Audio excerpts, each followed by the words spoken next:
우리 다 같이 하나님의 말씀 창세기 23장 1절에서 6절 말씀 보시겠습니다. 사라가 127세를 살았으니 이것이 곧 사라가 누린 햇수라.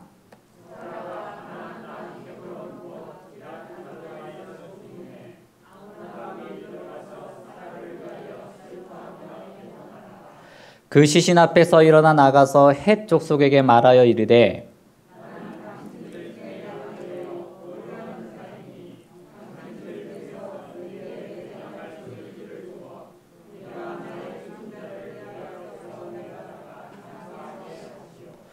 헷 족속이 아브라함에게 대답하여 이르되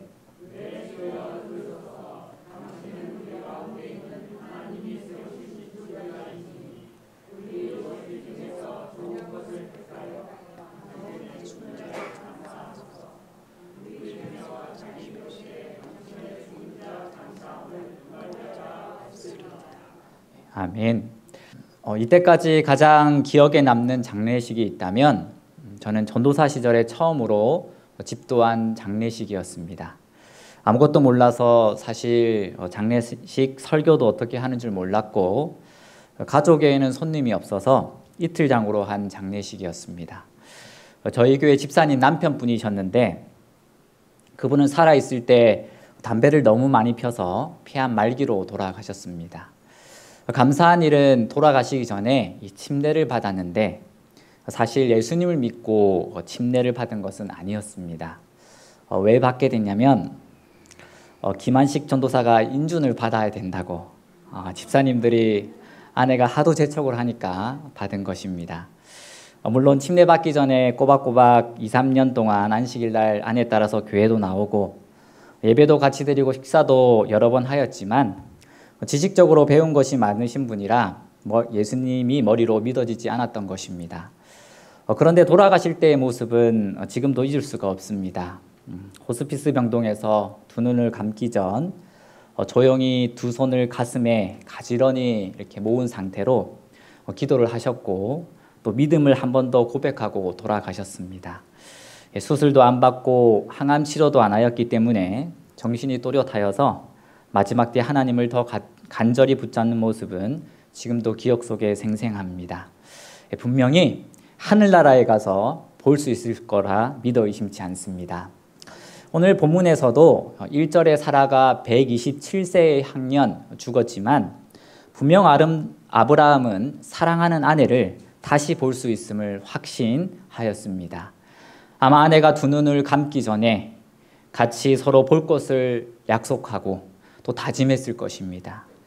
그래서 이 사실 창세기 23장의 주된 이야기는 무엇이냐면 사라의 죽음보다는 다시 보게 될 사라가 묻힐 매장지를 구입하는 이야기가 3절부터 끝까지 나옵니다. 물론 사라는 아름다웠고 정말로 사랑하는 여인이었기 때문에 아브라함에게는 아내와의 이별은 참 슬펐습니다. 또한 이때 아들 이삭의 나이가 37세였기 때문에 이삭이 몇 살에 결혼을 했죠? 40살에 했습니다. 그러니까 이삭이 리브가와 결혼하기 3년 전에 어머니 사라가 죽은 것입니다. 아마도 평생을 바라다가 얻은 아들 이삭이 결혼하는 것도 보지 못하고 간 사라의 인생살이가 아브라함의 슬픔을 더하였는지도 모르겠습니다. 사라는 어떠한 삶을 살았습니까? 아브라함의 믿음의 부족으로 두 번이나 이방 왕의 아내가 되는 치욕을 겪었습니다. 또 아이가 생기지 않아 남편에게 여종을 첩으로 줘야 했고 여종으로 인해 태어난 이스마엘 때문에 고통과 갈등을 겪어야 했습니다. 아내와 상의하지 않고 늦게 얻은 아들을 하나님께 바치려고 했다는 사실을 나중에 알았을 때 어머니로서는 깜짝 놀랄 만한 이야기였을 것입니다. 이런 여러 가지 일들을 겪은 아내였기에 아브라함은 마음의 미안함과 또 사랑함이 더 사무쳤을 것입니다. 인생의 반평생 60년을 살아는 이 나그네의 삶을 살았습니다. 그래서 이 2절에 보면 이 슬픔과 애곡이라는 단어를 두 번이나 반복을 합니다. 사라가 가나안 땅 헤브론 곧 기랏 아르바에서 죽음에 아브라함이 들어가서 사라를 위하여 슬퍼하며 애통하다가 아브라함은 자신과 함께 나그네의 삶을 살아온 이 사라가 먼저 죽은 사실에 대하여 견딜 수 없는 슬픔과 아픔으로 가슴을 치며 애통하였습니다. 여러분, 우리도 경험을 할까요? 네, 언제일지 모르겠지만 우리도 분명히 경험할 것입니다. 그러나 아브라함은 슬픔보다 더 큰 하나님의 사랑과 약속을 바라보았습니다. 여자가 죽었을 때 나이를 기록한 부분은 성경에서 사라밖에 없습니다. 사라가 유일합니다. 그 이유가 뭘까? 또 성경은 2절에 이 사라가 어디에서 죽었는지 좀 더 자세히 말하는데, 사라가 가나안 땅 헤브론에서 죽었다고 얘기를 합니다. 이 부분을 우리 저번 기회에 배웠던 교과 창세기에서는 이렇게 말을 합니다. 사라가 가나안 땅에서 죽음에라고 구체적으로 기록한 것은 사라의 죽음이 이 땅에 대한 하나님의 약속 안에서 성취되었음을 강조하고 있다. 이 사라는 아브라함의 가족들 가운데 죽어서 약속의 땅에 장사된 첫 번째 사람입니다. 정말 감사한 일이죠. 하나님은 사라를 통해 난 아들 이삭으로 후손을 별과 같이 하겠다는 약속을 성취하셨으며, 사라의 죽음으로는 아브라함이 받아야 할 땅이 가나안임을 다시 한번 확신하게 하셨습니다. 그래서 저는 이 말씀을 보고 믿음이 생겼습니다. 하나님 안에서 우리가 끝까지 믿음을 지키고 산다면 살았을 때 그의 삶뿐 아니라 혹 죽음이라 하더라도 그의 삶은 하나님의 살아계심을 모든 사람에게 보여준다는 사실입니다. 우리 모두 그러한 삶이 되기를 간절히 바랍니다. 그 사실을 창세기 23장 3절부터 우리에게 보여주고 있습니다. 이 3절부터 보면 아브라함이 슬퍼하다가 나가서 헷 족속에게 말을 합니다. 여기서 헷 족속은 히타이트 족속으로 제가 역사 시간에 배우기로는 철기 시대, 즉 기원전 2000년 전에 철을 가장 먼저 전쟁에 사용하여 바빌로니아를 멸망시키고 서아시아 패권을 장악한 민족이었습니다. 계속해서 이 4절에 보면 아브라함이 뭐라고 하냐면, 나는 당신들 중에 나그네요 거류하는 자이니 당신 중에서 내게 매장할 소유지를 주어 내가 나의 죽은 자를 내 앞에서 내어다가 장사하게 하시오 라고 합니다. 여러분, 여기서 아브라함은 가나안 땅에 평생 나그네로 살았음을 고백합니다. 그래서 여기에 보면 아브라함은 그 땅 주민 원주민들에게 두 가지를 요구를 합니다. 무엇이냐면, 첫 번째로는 나로 내 죽은 자를 장사하게 해 주십시오라고 하고, 두 번째로는 당신들 중에서 내게 매장지를 주어 소유를 삼게 해달라고 정중히 부탁을 합니다. 그런데 여러분, 이 5절과 6절에 보면 이 무엇만 허락하게 하냐면, 이 헷 족속이 아브라함에게 대답하여 이르되 6절에 내 주여 들으소서, 당신은 우리 가운데 있는 하나님이 세우신 지도자시니 우리 묘실 중에서 좋은 것을 택하여 당신의 죽은 자를 장사하소서. 우리 중에서 자기 묘실에 당신의 죽은 자 장사함을 금할 자가 없으리이다. 분명히 아브라함은 두 가지를 요구하였는데 헷 족속이 대답한 것을 보면 한 가지, 매장을 허락한다는 사실밖에 없습니다. 그 이유가 있습니다. 왜냐하면 이 당시에 살았던 민족의 관습에는 나그네와 이방인에게는 땅을 팔지 않았기 때문입니다. 그래서 이 7절에 뭐라고 하냐면, 아브라함이 일어나 그 땅 주 및 헷 족속을 향하여 몸을 굽히고, 일어나 땅에 몸을 굽히고 다시 한번 말을 하는 겁니다. 8절에 뭐라고 얘기를 하냐면, 그들에게 말하여 이르되 나로 나의 죽은 자를 내 앞에서 내어다가 장사하게 하는 일이 당신들의 뜻일진데 내 말을 듣고 나를 위하여 소알의 아들 에브론에게 구하여, 9절, 그가 그의 밭머리에 있는 그의 막벨라 굴을 내게 주도록 하되 충분한 대가를 받고 그 굴을 내게 주어 당신들 중에서 매장할 소유지가 되게 하기를 원하노라 합니다. 여기 보면 정확히 소유지를 구하고 있습니다. 그리고 아브라함은 죽은 아내의 매장뿐 아니라 사실은 약속된 가나안 땅에 일부라도 가지기를 원하는 간절한 마음이 그에게 있었습니다. 지금 이때 아브라함의 나이가 137세인데 분명히 하나님은 아브라함에게 가나안 땅을 주신다고 하셨는데 지금 그에게는 가나안 땅의 땅 한쪽이라도 없었습니다. 그리고 이렇게 말하는 데 있어서는 아브라함은 이 아내의 죽음 앞에서 자신의 죽음 그리고 후손들의 삶도 준비하라는 모습이 보입니다.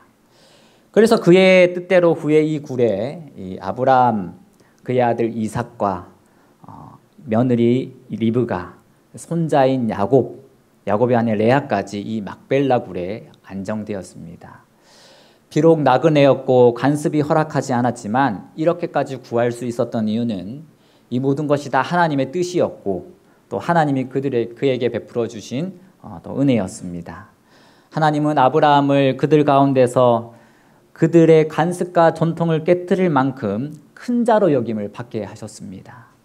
그래서 6절에 이 해족속이 아브라함을 보고 말하기를 당신은 내 주여 들으소서 당신은 하나님이 세우신 지도자니라고 그들이 말을 합니다. 이 내주라는 말은 상대방을 높이는 말이고 하나님이 세우신 지도자를 직역하면 하나님께서 높은 자리에 임명한 자라는 말입니다.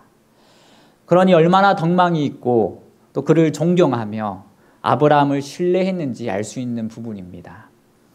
그런 그가 자기들 앞에 엎드려서 아브라함이 정중하게 부탁을 하니 이 에브론 사람이 듣고 있다가 자기 땅의 모든 사람이 듣는 데서 주겠다고 말을 하는 것입니다.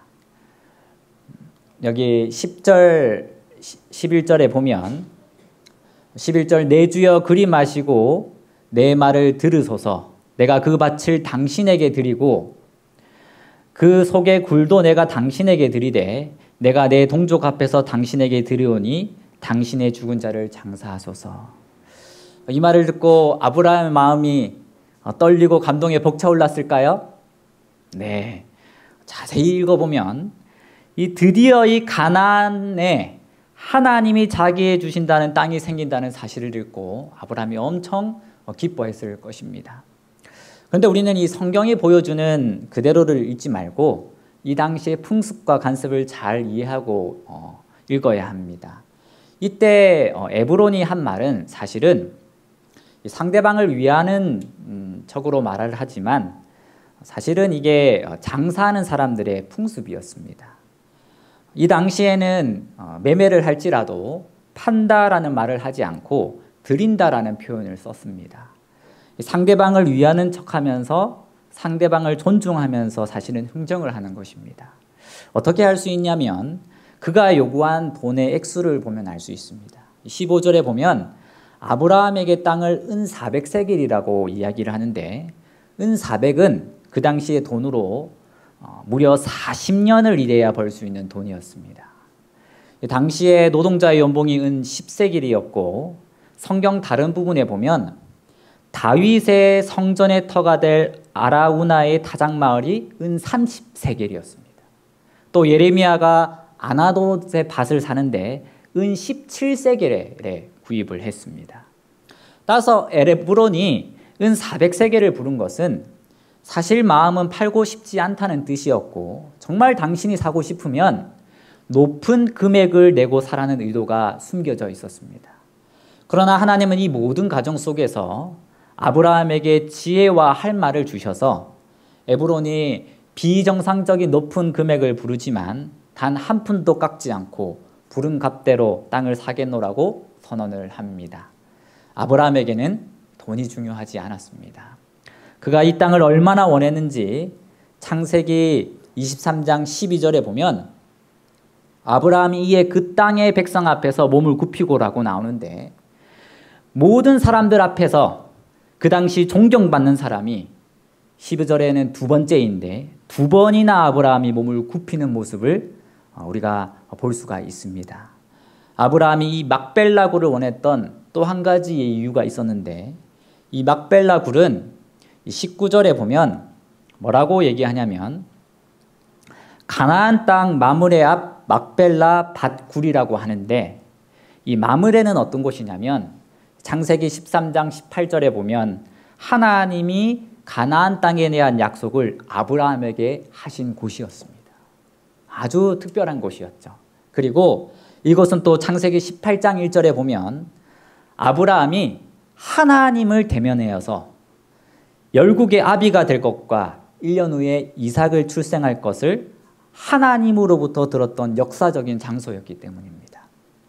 후에는 유다의 가장 큰 성읍인 헤브론 성이 됩니다. 아브라함에게는 절대로 잊을 수 없는 곳, 지금의 아브라함을 있게 한 곳이었습니다. 따라서 이 막벨라굴은 그에게 희망이었고 또 믿음을 재확인하는 곳이었던 것입니다. 그 당시 그는 1000명 이상의 공동체 가족을 꾸리고 그 주위에 해족속이 보아도 재물과 축복을 많이 받은 것처럼 풍부하고 부유한 삶을 산다 할지라도 그는 이 영적인 것에 목숨을 걸고 살았던 것입니다. 물질적인 것에 아직도 연연하고 살아가고 있는 이 제 모습과는 참 대조적으로 느껴졌습니다. 결국 아브라함은 사라를 이곳에 장사하면서 영원히 사라를 가나안 땅에 머무르게 하여 사라에게 줄 수 있는 최고의 선물을 주었습니다. 창세기를 읽어보면서 다시 생각해 보아도 사라는 살면서 이삭을 얻었을 때 외에는 참 고생을 하면서 살았는데 마지막에 아브라함은 사라가 받을 수 있는 최선의 것을 그녀에게 준 것입니다. 우리 사랑하는 성도 여러분, 우리도 이 세상에 보이는 것 외에 보이지 않는 영원한 것을 물려주는 자들이 되기를 간절히 원합니다. 이 시대의 소망에 보면 예수님께서는 제자들을 어떻게 인도하셨냐면 예수께서는 제자들을 보이는 것에서 어디로 향하게 하셨다고요? 보이지 않는 것으로 향하게 하셨습니다. 그래서 이 세상에서 높아지고자 집중된 제자들의 생각을 예수님은 하늘 본향으로 돌리셨던 것입니다. 그래서 이 예수님이 이 땅에 계셨을 때에 제자들에게 가장 많이 가르친 말씀의 주제는 무엇이었냐면 하나님의 나라였습니다. 너희는 마음에 근심하지 말라. 제자들이 예수님이 십자가에 달리신다는 이야기를 들었을 때에 그들의 마음은 이 땅의 생각으로 슬픔과 실망과 암담한 미래로 가득 차 있었습니다. 그러나 그들에게 말씀하시는 장면을 뭐라고 표현하냐면 그러나 그들에게 하신 구주의 말씀은 무엇으로 가득 차 있었다고요? 예수님은 희망으로 가득 차 있었던 것입니다. 어떻게 예수님은 십자가를 앞에 두고 이런 말씀을 하실 수 있었을까? 이 다음 장은 겟세마네였고 꼭 그 다음 장은 안나스와 가야바의 궁전에서 심판을 받으시는 장면이 나옵니다. 도무지 우리도 제자들처럼 이해할 수 없을지 모르나 예수님이 그 제자들에게 마지막으로 남기신 것은 바로 이 제자들에게 마지막으로 남기신 그분의 유산은 평화의 유산이었던 것입니다. 평안을 너희에게 끼치노니 곧 나의 평안을 너희에게 주노라. 내가 너희에게 주는 것은 세상이 주는 것 같지 아니하리라. 너희는 마음에 근심도 말고 두려워하지도 말라. 아멘.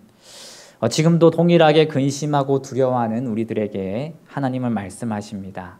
나의 평안을 너희에게 주노라. 이 말씀을 믿고 또 그 예수님을 따르는 우리 모두가 됐으면 좋겠습니다. 며칠 전에 저희 교단 재림마을 홈페이지에 이런 기사가 올라왔습니다. 이미진 집사님 항소심 특별기도 호소문 21일 강주고본에서 한국의 종교 자유를 위하여. 이 내용을 읽어보면 이미진 집사님은 종교적 신념을 위해서 이 법학전문대학원에 진학하는데 시험 날짜를 토요일이 아닌 토요일 저녁 이후로 변경해달라는 요청을 합니다. 그런데 아무리 학교에 문을 두드려봤지만 학교는 거절하였고 시험조차도 보지 못하는 상황에 처하게 됐습니다. 앞으로 하나님을 위해 열심히 일하면 됐지 토요일 한번 시험 보는 게 뭐 그리 힘든 일입니까? 라고 의구심을 가질 수도 있지만 이 집사님은 이 구름 기둥으로 이스라엘을 인도하여 그들을 가나안 땅에 인도하신 것처럼 하나님도 자기의 삶을 인도하셔서 지금 도움을 간절히 구하고 기도 요청을 한 것입니다. 저도 군대에서 안식일 문제로 영창에 갈 뻔하다가 다행히 극적으로 마지막에 바뀌어서 매주 중대장실에서 혼자서 예배를 드렸는데요. 이 다른 사람이 보기에는 이기적일 줄 모르나 이와 유사한 경험을 한 저로서는 이렇게 하나님을 믿으면 이 두 가지의 하나님의 뜻이 이루어집니다. 첫째는 하나님의 뜻대로 살고자 하나님의 말씀대로 살고자 하는 본인의 삶에는 한 아브라함에게 임하셨던 것처럼 그 삶에 하나님이 직접 개입하시고 또 개인에게 직접 말씀하실 뿐만이 아니라 그 사람은 꼭 하나님을 만난다는 것입니다. 두 번째로는 이제 개인적인 삶에서 이제는 모든 사람이 그것을 보고 하나님을 알게 되는데, 이런 일을 통해서 하나님은 어떤 일을 하시냐면 하나님을 알지 못하는 이방 민족들, 하나님을 안 믿는 자들에게 자신을 알리고 나타내신다는 것입니다. 도대체 무엇을 믿기에 저렇게까지 한단 말이야 라고 하면서 그들은 하나님에 대해서 관심을 가지게 됩니다. 성도 여러분, 현재로서는 하나님의 뜻이 무엇인지 모르나 우상과 제약이 가득한 갈대아 우르에서 아브라함을 부르셔서 축복의 근원으로 그를 삼으신 것처럼 이 집사님에게도 하나님의 도구로 사용하셔서 하나님의 축복의 통로가 될 수 있게 해달라고 기도해 주시기를 요청드립니다. 여러분, 우리도 영적인 것에, 보이지 않는 것에 관심을 가지고 살 때 우리도 이런 삶을 살게 될 것입니다. 그리고 그것은 하늘에 가면 그 고난과 수고를 기쁨과 즐거움으로 바꿔주실 것입니다. 그러한 삶을 사는 우리 모두가 되기를 바라며 오늘 말씀을 마치도록 하겠습니다. 아버지 하나님, 오늘도 이렇게 저희에게 기도하고 하나님의 이름을 부를 수 있는 시간을 허락해 주신 것 감사합니다. 특별히 저희 교회에 하나님의 또 병원을, 또 교회를 세우는 건축을 앞두고 있습니다. 하나님, 우리에게 하나님의 성전을 사모하는 마음을 허락하여 주시옵소서. 그리하여 이스라엘 백성들이 기쁜 마음으로 하나님의 성전을 짓기를 즐겨하였던 것처럼 우리도 한 마음 한 뜻이 되어서 이 병원과 성전을 세우는 일에 하나님께 우리가 모든 뜻을 모아 영광을 돌리게 하여 주시옵소서. 또 많은 위정자들과 또 재물의 축복을 받은 많은 자들이 이곳에 아버지 헌금을 드릴 수 있도록 그들의 마음에 감동을 허락하여 주시옵시고, 또 특별히 매일매일 하나님의 뜻대로 살기를 원하는 우리 또 백성들 주님께서 기억하셔서 그들의 삶도 하나님께서 사랑과 은혜로 아버지 인도하여 주시옵소서. 이 저녁 주님의 평안과 기쁨이 우리 마음에 가득 넘치게 허락해 주시옵기를 바라오며 예수님 이름으로 기도드립니다.